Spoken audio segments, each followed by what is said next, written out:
शङ्कराचार्य भुजङ्गं कृपासागरायाशु काव्यप्रदाय प्रणम्राखिलाभीष्टसन्दायकाय कृपासागराय शुकाव्यप्रदाय प्रणम्राखिलाभीष्टसन्दायकाय यतीन्द्रैरूपास्याङ्घ्रि पातोरुहाय प्रबोधप्रदात्रे नमः शङ्कराय चिदानन्दरूपाय चिन्मुद्रिकोद्यत्कराये शपार्याय रूपाय तुभ्यं मुदा गीयमानय वेदोत्तमाङ्गैः श्रितानन्ददात्रे नमः शङ्कराय जटाजूटमध्ये पुरायासुराणां दुनीसाध्यकर्मन्दिरूपस्य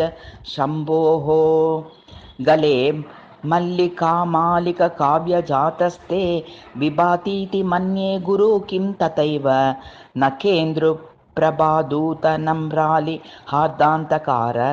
व्रजाययाब्जमन्दस्मिताय महामोहपातो निधेर्बाडवाय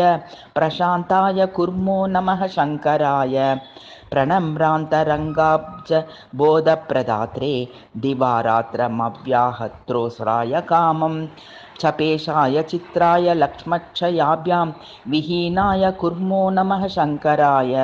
प्रणम्रास्य पातोजमोदप्रदात्रे सदान्तस्तमस्तोमसंहारकर्ते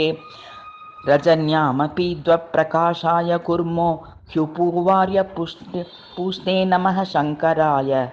नतानां यदाब्जानि फुल्लानि शीघ्रं करोभ्याशु योगप्रदानेन नूनं प्रबोधाय चेत्तं सरोजानि दत्से प्रफुल्लानि किं वो गुरो ब्रूमि मह्यं प्रभादूतचन्द्रायुतायाखिलेष्ट प्रदाया नतानां समूहाय शीघ्रं प्रतीपाय नम्रौ गटुः दुःखागप गङ्केर्मुदा सर्वदा स्यान्नमः शङ्कराय विनिष्कासितानीशतत्त्वावबोधानतानां मनोभ्यो हनन्याश्रयानि रजांसि प्रपन्नानि पादाम्बुजातं गुरोरक्तवक्त्रा पदेशाद्विभूषि मतेर्वेदशीर्षाद्वसम्प्रापकायानतानां जनानां कृपादैकटाक्षैः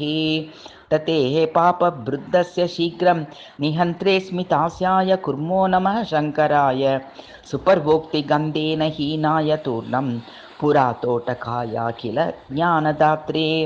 प्रवालीय गर्वापहारस्य कर्त्रे पदाब्जमृदिम्ना नमः शङ्कराय भवाम्बोधिमग्नाञ्जनान् दुःखः